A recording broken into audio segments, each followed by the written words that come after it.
저희 집은 조용한 편이었습니다. 싸움도 없고 큰 소리도 없고 며느리는 참 예의가 바른 사람이었어요. 말도 고왔고 제가 조금만 움직여도 어머니 제가 할게요 하던 사람이었죠. 그래서일까요? 저는 참 감사했어요. 사람들 앞에서도 그랬습니다. 우리 며느리는 참 괜찮은 애야. 요즘 보기 드문 아이지. 그런데 말이죠. 사람 일은 정말 모르는 겁니다. 너무 평온하면 오히려 그 속에 뭔가 감춰져 있는 거더군요. 그날도 늘 같았던 하루였습니다. 그런데 아주 사소한 일이었어요. 작은 일 하나가 시작이었고 그 일은 제가 평생 지켜온 걸 통째로 바꿔놓았습니다. 아직도 기억이 납니다. 저도 모르게 발이 휘청하고 손이 떨리던 그 순간.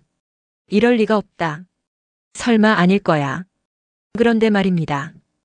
그 설마가 사람 하나를 무너뜨리기에 충분하더군요. 그날 이후 저는 하루도 편히 잠든 날이 없었습니다. 지금부터 들려드릴 이야기는 제가 아무에게도 하지 못했던 제 인생에서 가장 치욕스러웠던, 하지만 결국 제가 제 삶을 되찾게 된 이야기입니다. 사람 일은 겪기 전까진 모릅니다. 좋게만 보이던 것도 한순간에 뒤집히는 게 인생이지요. 저희 집은 늘 조용했습니다. 아들 부부와 함께 산 지도 벌써 7년이 넘었지만 큰 소리 한 번 난 적 없었어요. 며느리는 특히나 말이 없고 조용한 사람이었습니다. 그게 저는 오히려 더 좋았어요. 괜히 말 많고 감정 섞는 것보다야 차라리 그런 게 낫다고 생각했거든요. 제가 식사 준비를 하면 어머니 너무 무리하지 마세요. 앉아 계세요. 제가 할게요. 그런 말도 자주 했고요. 아들은 일이 바빠. 평일엔 얼굴 보기도 힘들었습니다. 거의 밤 11시 자정 넘어서 들어왔고 아침엔 겨우 눈 뜨고 출근하는 생활이었죠. 그래서 전 늘 이렇게 생각했습니다. 아들 힘들지 않게 해주는 며느리한테 내가 고마워해야지. 실제로 주변에선 이런 말도 많이 들었습니다. 요즘 시어머니들 그렇게 못 산대. 같이 살아도 하루에 3번은 싸운다더라. 그럴 때마다 저는 웃으며 말했죠. 아유, 나는 복 받은 거야. 우리 며느리는 진짜 착한 애야. 그렇게 저는 스스로도 꽤 괜찮은 시어머니라고 생각했어요. 며느리 일엔 거의 관여하지 않고 제 일은 제가 알아서 하고 적당히 선을 지키면서 지내왔으니까요. 며느리가 늦잠을 자도 피곤한가 보다 했고 밖에 오래 나가 있어도 사람도 만나고 그래야지 했습니다. 심지어 저 몰래 택배가 오고 집안 물건이 조금씩 바뀌어 가도 한 번도 캐묻지 않았습니다. 저는 그게 배려인 줄 알았거든요. 아들 부부가 불편하지 않게 적당한 거리감으로 지내는 게 그게 가족 간의 예의라고 생각했어요. 그런데 그게 무관심이었을까요? 아니면 제가 너무 믿은 걸까요? 그날도 아주 평범한 하루였습니다. 아침엔 된장국을 끓였고 점심엔 콩나물 무침에 계란말이. 늘 하던 대로 시장 다녀오고 텔레비전 소리 들으며 방 안을 정리했습니다. 그때였습니다. 현관문 쪽에서 툭 하는 소리가 들리더군요. 신문이 도착한 겁니다.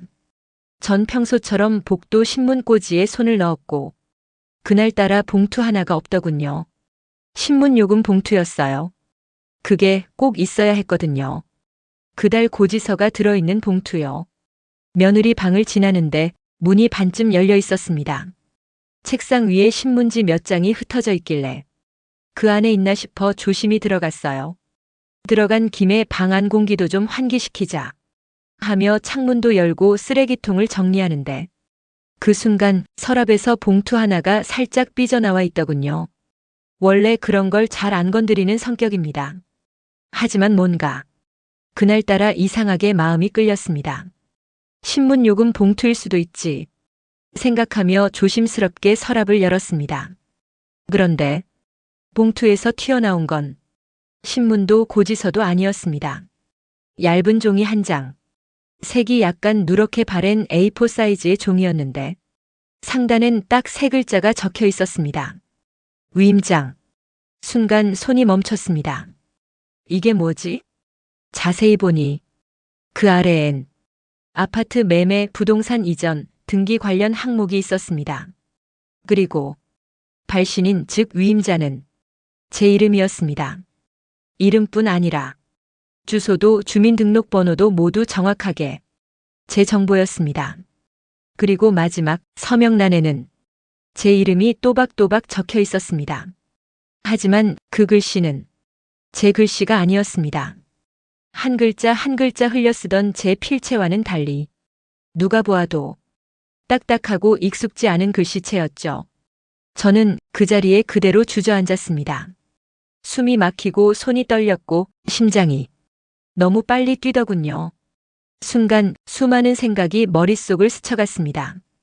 이게 왜 여기에 있는 걸까? 이 종이가 정말 효력이 있는 건가? 이건 내가 모르는 일인가? 그날 밤 저는 한숨도 자지 못했습니다. 머릿속에 종이 한 장이 둥둥 떠다녔습니다. 제 이름이 적혀 있었지만 제가 쓰지 않은 아무 말도 하지 않았던 그 종이 한 장이요. 다음 날 저는 조용히 방을 나섰습니다. 그리고 가장 먼저 그 종이가 진짜인지 확인하기로 마음먹었습니다. 그게 제 인생이 무너지는 시작이 될 줄은 그땐 정말 몰랐습니다. 종이 한 장을 손에 쥐고 밤새도록 뒤척였습니다. 눈은 감겼지만 머릿속은 떠다니는 글씨로 가득했습니다. 제 이름, 제 주소, 제 서명. 그리고 그 모든 게 제가 하지 않은 거였다는 사실이요. 다음 날 아침 집안엔 평소처럼 조용한 음악이 흘러나왔고 며느리는 여느 때처럼 커피포트에 물을 올리고 있었습니다. 하지만 전 그날 그 집안의 모든 소리가 낯설고도 불편하게 느껴졌습니다. 조용히 나섰습니다. 목적지는 등기소였습니다. 살면서 단 한 번도 등기부등본이라는 걸 떼본 적 없던 사람이었습니다. 하지만 그날은 달랐습니다. 마흔동 182번지 502호요. 제 집입니다. 직원이 서류를 출력해 건넸습니다. 저는 떨리는 손으로 한 장 한 장 넘겼고 그리고 그 한 줄을 보는 순간 머리가 퉁 하고 울리며 눈앞이 하얘졌습니다. 소유자란 제 이름이 아니었습니다. 알지도 못하는 이름, 들어본 적도 없는 사람의 이름, 그리고 등기일자는 딱 3주 전, 그 순간 등 뒤에서 뭔가가 무너지는 소리가 들리는 것 같았습니다. 제가 이 집을 잃었다고요? 입술이 굳고 숨이 멎을 듯 했으며 무릎이 덜덜 떨렸습니다. 서류를 움켜쥔 손이 저절로 굳어갔고 고개를 드는 것조차 두려웠습니다. 하지만 진짜 지옥은 그 다음부터였습니다. 집에 돌아오니 며느리는 거실 소파에 앉아 핸드폰을 보며 웃고 있었습니다. 저는 최대한 차분하게 물었습니다. 이 서류 알고 있었니? 그러자 며느리는 고개를 갸웃하더니 아주 태연한 표정으로 대답했습니다. 아, 그거요? 어머니가 주신다고 하셔서 위임장 써달라 하셔서 처리한 거예요. 그 말 한마디에 제 머릿속이 하얘졌습니다. 내가 줬다고? 말이 잘 나오지도 않았습니다. 숨이 막히고 가슴이 조여오는 기분이었습니다. 그 말을 듣고도 아무 말 없이 고개를 끄덕이고 있는데 현관문이 열렸습니다. 아들이 퇴근한 겁니다. 그 순간 저는 그래도 내 편은 아들이겠지 하는 기대를 했습니다. 하지만 아들은 저를 보며 한참을 말없이 서 있다가 이렇게 말했습니다. 엄마, 그 서류 도장 찍으신 거 맞잖아. 순간 눈물이 울컥 쏟아졌습니다. 그 자리에서 말문이 막히고 두 다리가 휘청했습니다. 내가 찍었다고? 언제, 어디서, 어떤 서류를? 말도 안 되는 상황인데 두 사람은 아주 준비된 대답을 하고 있었습니다. 그 모습에서 느껴졌습니다. 이건 한두 번의 실수가 아니라 계획된 일이었다는 것. 머리가 핑 돌고 심장이 불규칙하게 뛰기 시작했습니다. 그날 밤 전밥을 먹지도 못하고 화장실에서 계속 토했습니다. 이건 꿈이겠지. 누가 날 장난치는 거겠지. 아무리 생각해도 제가 그 종이에 도장을 찍을 일이 없었습니다. 서류를 자세히 보며 곱씹었습니다. 그 서류엔 날짜도 적혀 있었습니다. 그날은 제가 병원에 입원해 있던 날이었습니다. 의식도 제대로 없었고 식사도 겨우 했던 날입니다. 혹시 몰라 병원에도 문의했습니다. 의무기록 열람, 당시 보호자 확인 기록, 제가 입원해 있었던 날짜와 위임장에 적힌 서명 날짜가 완벽히 겹쳤습니다. 병원 입원 동의서에도 제 이름이 적혀 있었지만 그것도 제가 하지 않은 글씨였습니다. 불안감은 점점 커져갔습니다. 이번엔 은행으로 갔습니다. 혹시 모르니 계좌 현황과 인감 사용 내역을 요청했습니다. 그런데 은행 직원이 고개를 갸웃했습니다. 최근에 어르신 명의로 대출 신청 들어온 게 있는데요. 이미 서류 처리 중입니다. 대출? 내가? 저는 그 자리에서 손이 굳었습니다. 인감 사용 내역 확인해 보니 딱 2주 전 누군가 제 인감 도장을 사용해 신탁용 계좌를 개설했더군요. 직원에게 조용히 말했습니다. 그 서류들 제 손으로 가져온 적 없습니다. 그리고 직원이 출력해준 신청서 서류를 확인하는 순간 전 말 그대로 숨이 멎는 줄 알았습니다. 서명은 역시나 제가 쓰지 않은 글씨였고 연락처는 며느리 번호로 등록돼 있었습니다. 그제야 퍼즐이 맞춰지기 시작했습니다. 위임장, 등기 이전, 병원 입원 기록, 은행 대출까지 이 모든 게 철저히 계획된 사기극이었음을 그제야 깨달았습니다. 그리고 한 가지를 더 깨달았습니다. 이 집에서 배신자는 한 명이 아니었다는 것. 아들이 눈을 피하던 이유, 며느리가 집안일을 자처하던 이유, 제가 복받은 시어머니라고 착각했던 지난 몇 년. 모두 그림자처럼 제 위에서 조용히 움직이고 있었던 겁니다.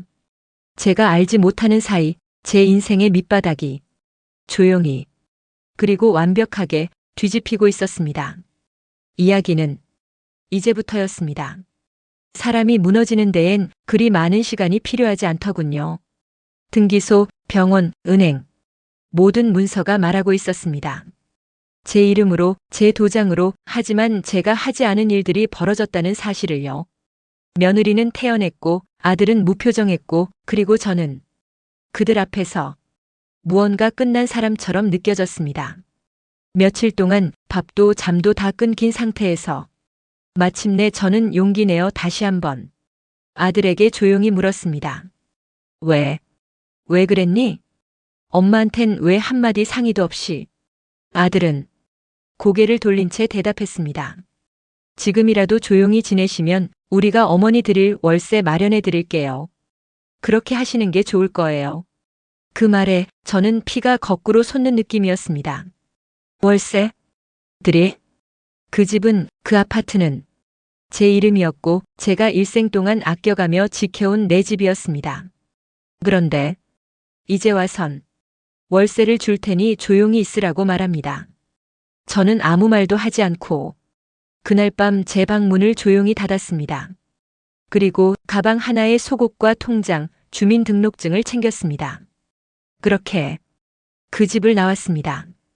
아무런 소란도 없었고 심지어 그 누구도 저를 붙잡지 않았습니다. 붙잡지 않았다는 말, 그게 더 서러웠습니다. 전 그날 지하철역 근처 고시원으로 들어갔습니다. 창문은 작았고 방 안은 눅눅했으며 책상은 벽에 붙어 있었지만 그래도 조용했습니다. 그리고 처음으로 제 생각을 할 수 있었습니다. 어디서부터 잘못됐을까? 언제부터 이게 시작된 걸까? 그리고 난 뭘 해야 하지? 그 질문만 머릿속에 맴돌았습니다. 그러다 가까운 동사무소를 찾아갔습니다. 직원분이 친절하게 안내해 주셨고 제가 사정을 조심스레 말씀드리자 이런 말을 해주셨습니다. 혹시 무료 법률 상담 받아보셨어요? 지금 이건 민형사 다 걸릴 수 있어 보이는데. 그 말 한마디가 저를 다시 움직이게 했습니다. 법률구조공단.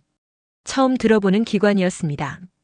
근처 분소로 연결된다는 말에 예약을 잡았고 며칠 뒤 그곳을 찾았습니다. 낮은 책상 앞에 앉은 젊은 변호사 한 분이 제 얘기를 조용히 들으시더니 잠시 생각하다가 말씀하셨습니다. 일단 위임장 서명이 진짜인지 감정 신청부터 하셔야겠습니다. 사문서 위조일 수 있습니다. 감정 신청. 그게 가능한지도 몰랐습니다. 그래서 저는 제가 평생 써왔던 메모지, 은행 신청서 사본, 심지어 옛날 주민센터 서류까지 모조리 챙겨 제출했습니다. 감정 결과까지 3주가 걸렸습니다. 그 3주 동안 고시원 방 안에서 저는 매일 밤 새벽 3시까지 제 이름을 썼습니다. 김정혜, 김정혜, 김정혜. 수백 번, 수천 번을 쓰다 보면 혹시 내가 착각한 게 아닐까, 내가 진짜 뭔가를 놓쳤던 건 아닐까, 스스로를 의심하기도 했습니다. 하지만 결과는 명확했습니다. 서명은 제 것이 아니었습니다. 감정단의 의견은 명백한 사문서 위조 가능성을 제시했고 위임장의 법적 효력은 무효에 가까운 상태였습니다. 그 순간 고시원 좁은 방 안에서 조용히 눈물이 났습니다. 그 누구도 제가 무너질 때 손을 내밀지 않았지만 이렇게 조용한 타인의 손끝이 제 인생을 조금씩 다시 세워주고 있었습니다. 법이 사람이라는 말, 그게 그제야 와닿았습니다. 딸도 없고 형제도 없이 혼자 여기까지 온 인생이었지만 그 순간만큼은 저는 혼자가 아니었습니다. 세상 어딘가엔 정의가 남아있었고 제 얘기를 들어주는 사람도 있었습니다. 그리고 저는 그때부터 싸우기로 결심했습니다. 비록 말도 안 되는 거짓말로 등기를 넘긴 그들 앞에서 처음엔 무너졌지만 이제부터는 저도 제 이름을 걸고 싸우기로 마음먹었습니다. 그 싸움의 시작은 위임장의 무효 인정이었습니다. 그리고 그 다음은 저는 아직 몰랐습니다. 그들에겐 또 다른 그림자가 숨어 있었고 그것을 밝혀내야 했다는 사실을요. 하지만 그건 다음 이야기였습니다. 사람이 혼자 싸운다는 건 세상을 상대로 손바닥으로 바람을 막는 일과도 같았습니다. 하지만 저는 도망치지 않았습니다. 비록 고시원 좁은 방 안이 제 전부였지만 그 안에서 제 이름을 되찾기 위한 싸움을 시작했기 때문입니다. 위임장 서명의 무효, 사문서 위조 정황, 이걸 입증하는 데 성공한 저는 이제 다음 단계를 준비했습니다. 증거, 그리고 그들의 진짜 목적을 알아내는 일. 며느리의 태도가 처음부터 이상했습니다. 어떻게 서류가 집안에서 흘러나왔는지조차 한 번도 묻지 않았고 오히려 그런 걸 왜 들여다보셨냐는 투였습니다. 저는 그런 그녀의 평소 생활을 곰곰이 떠올렸습니다. 며칠씩 방문을 닫고 방에 있던 날 심부름을 이유로 제 외출을 유도하던 시간들. 그 모든 게 이제 와서는 의도로 보이기 시작했습니다. 그리고 기억이 났습니다. 며칠 전 집에 들렀을 때 거실 탁자에 며느리 노트북이 잠시 열려 있었던 걸요. 그 노트북엔 PDF로 된 서류 하나가 뜨려다 꺼졌습니다. 서류명은 계약이중 서류. 그 순간 심장이 뛰기 시작했습니다. 며느리는 컴퓨터를 잘 못 다루는 사람이 아니었습니다. 늘 뭔가를 바쁘게 작업하듯 앉아 있었고 아이도 없었기에 대부분의 시간은 그 앞이었습니다. 저는 결심했습니다. 한 번은 다시 들어가야겠다고. 며칠 뒤 며느리가 외출한 틈을 타 집에 들어갔습니다. 열쇠는 그대로였고 집안은 조용했습니다. 그리고 며느리 방의 컴퓨터를 열었습니다. 비밀번호는 다행히도 쉽게 추정이 됐습니다. 그 아이가 자주 쓰던 반려견 이름과 생일, 루루 연구이사. 첫 시도에 열렸습니다. 파일 수십 개가 정리돼 있었고 그 중에는 위임장 스캔본, 등기 전 서류 최종, 아파트 계약 공동명, 이란 이름의 문서들이 있었습니다. 전부 제가 처음 보는 내용이었습니다. 그중 공동명 문서를 열어보니 등기 이전 대상자와 계약자가 두 사람으로 되어 있었습니다. 하나는 매수인이라 되어 있었고 또 하나는 제 아들의 이름이었습니다. 전손이 떨렸습니다. 서류를 캡처했고 USB에 복사해 넣었습니다. 그리고 방을 나와 고시원으로 돌아오는 길 눈물이 쏟아졌습니다. 공동명에 계약서에 아들 이름이 왜? 그 순간 깨달았습니다. 그날 아들이 제 눈을 피했던 이유, 며느리와 한 목소리를 냈던 이유, 모든 퍼즐이 맞춰졌습니다. 아들은 공범이었습니다. 그들이 원한 건 그저 집이 아니라 그 집을 내 손에서 완전히 지워버리는 것, 그리고 제 존재 자체를 없던 사람으로 만드는 것.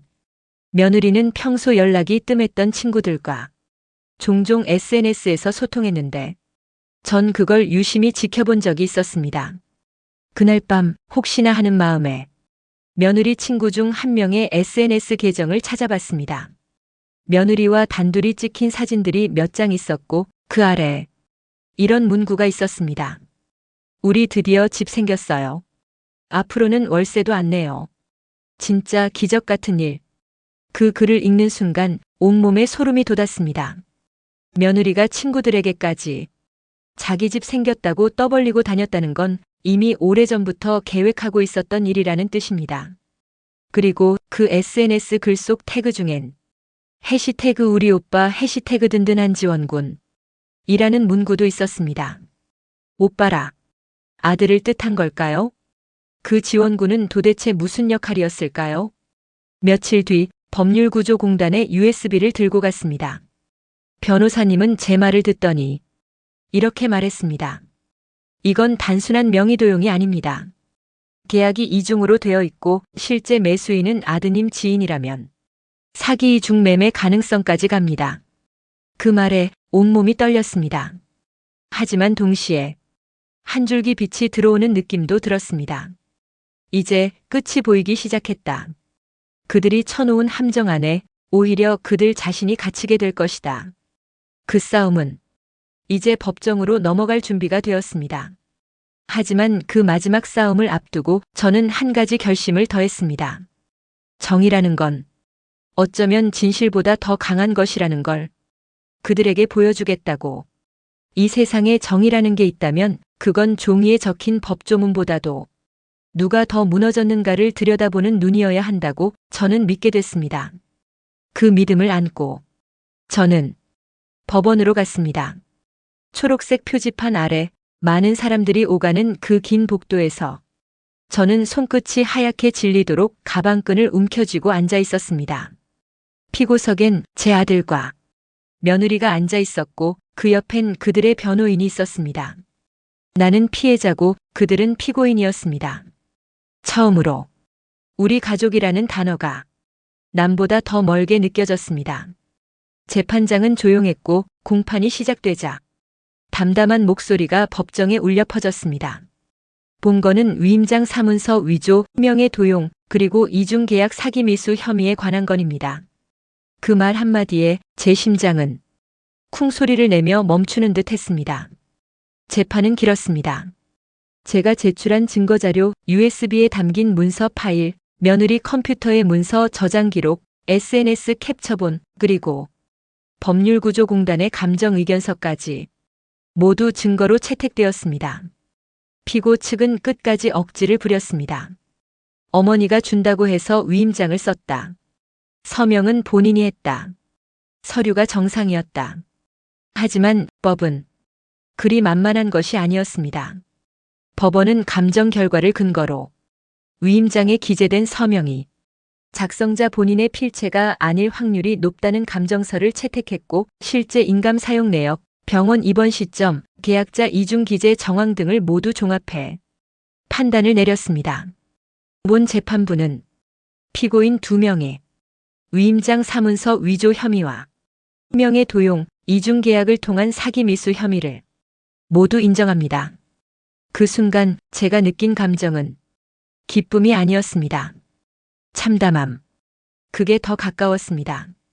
저는 그 자리에 기꺼이 무릎 꿇고 울고 싶을 만큼 복잡한 마음이었습니다. 이겨서 다행이다가 아니라 여기까지 와야 했다는 것이 가슴을 짓눌렀습니다. 판사는 이어 말했습니다. 매수인과의 계약은 실질적 거래가 아닌 사기적 요소가 짙은 이중 매매로 판단됩니다. 따라서 계약은 무효이며 등기는 원상복구로 처리합니다. 즉, 그 아파트는 다시 제 명의로 돌아왔습니다. 저는 눈물이 났습니다. 잃어버린 집을 되찾은 것이 아니라 제가 살아있음을 증명한 느낌이었기 때문입니다. 하지만 문제는 그 다음이었습니다. 검사는 피고인들에게 사문서 위조 및 사기 미수 혐의로 형사처벌을 구형했습니다. 최대 3년 이하의 징역 또는 집행유예와 벌금 가능성. 재판부가 제게도 물었습니다. 피해자로서 처벌 의사를 명확히 밝혀주시기 바랍니다. 그 순간 전 멍하니 그 두 사람을 바라보았습니다. 아들은 고개를 숙이고 있었고 며느리는 얼굴이 창백하게 질려 있었습니다. 피는 섞였지만 진심은 한 번도 나눠 가진 적 없었습니다. 가족이라는 이름으로 저를 이용하고 속이고 버리려 했던 사람들. 하지만 그래도 저는 감옥 대신 다른 선택을 했습니다. 접근 금지와 법적 절연 조치를 원합니다. 더 이상 제 인생에 그들이 발을 들릴 수 없게 해주십시오. 재판부는 그 요청을 받아들였고 아들과 며느리는 접근 금지 명령과 함께 법적으로 저와의 관계를 정리당했습니다. 그날 재판을 마치고 법원을 나서는 순간 하늘이 너무도 푸르게 펼쳐져 있었습니다. 그 하늘 아래 저는 처음으로 진짜 혼자가 된 기분이었지만 그것이 두렵지 않았습니다. 왜냐하면 이젠 속지 않기 때문이었습니다. 그날로부터 며칠이 지났습니다. 집은 다시 제 품으로 돌아왔고 아무도 없는 공간에 제가 고른 화초 하나, 따뜻한 전기장판, 그리고 창가에 놓인 라디오 하나. 그걸로도 충분했습니다. 저는 이제 다시 삶을 시작합니다. 누구의 이름도 아닌 제 이름으로, 누구의 기대도 아닌 제 기준으로, 그리고 이제야 알게 되었습니다. 세상에서 가장 가까운 사람이 가장 무서운 칼이 될 수 있고 세상에서 가장 먼 사람이 내 인생의 우산이 되어줄 수 있다는 걸요. 그 모든 걸 알고 저는 비로소 진짜 나로 살기로 했습니다. 이름. 그건 단순한 호칭이 아니었습니다. 평생을 살아오며 사람들이 부르는 그 이름 안엔 제 노력, 제 희생, 그리고 제 시간들이 묻어 있었습니다. 하지만 그 이름은 어느 순간 가족이라는 이름에 가려져 있었습니다. 어머니니까, 우리 가족이니까 조금만 참고 넘기면 돼요. 그 말들 속에서 저는 제 목소리를 잃었고 제 권리를 넘겼으며 제 마음을 무뎌지게 만들었습니다.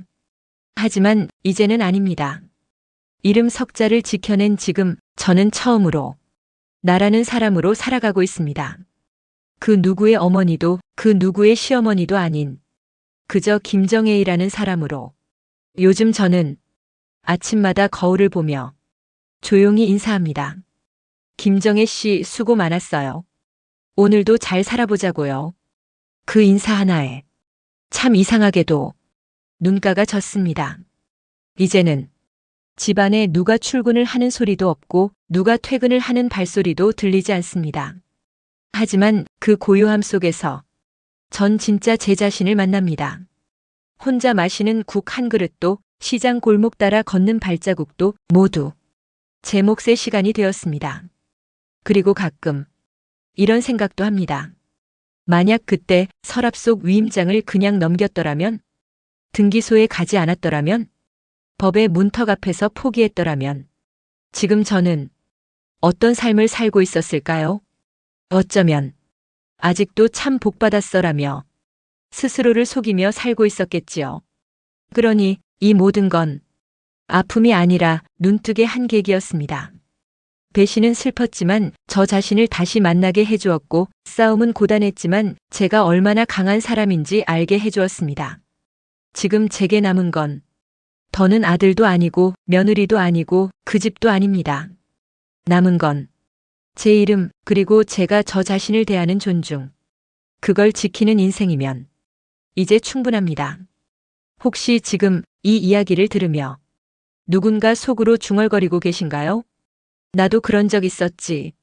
내가 참 바보였지. 그땐 왜 아무 말도 못했을까? 괜찮습니다. 정말 괜찮습니다. 지금이라도 늦지 않았습니다. 당신의 이름을, 당신의 권리를, 당신 스스로가 지킬 수 있다면 그건 이미 누구보다 잘 살아낸 증거입니다. 이젠 조용한 이름 하나로도 충분합니다. 오늘도 마흔 이후 사람 공부와 함께 해주셔서 감사합니다. 이 사연이 여러분 마음에 작은 울림이 되었다면 좋아요와 구독 그리고 알림 설정 부탁드립니다. 다음 시간에는 또 다른 인생의 이야기로 당신의 하루에 따뜻한 동행이 되어 드릴게요. 감사합니다.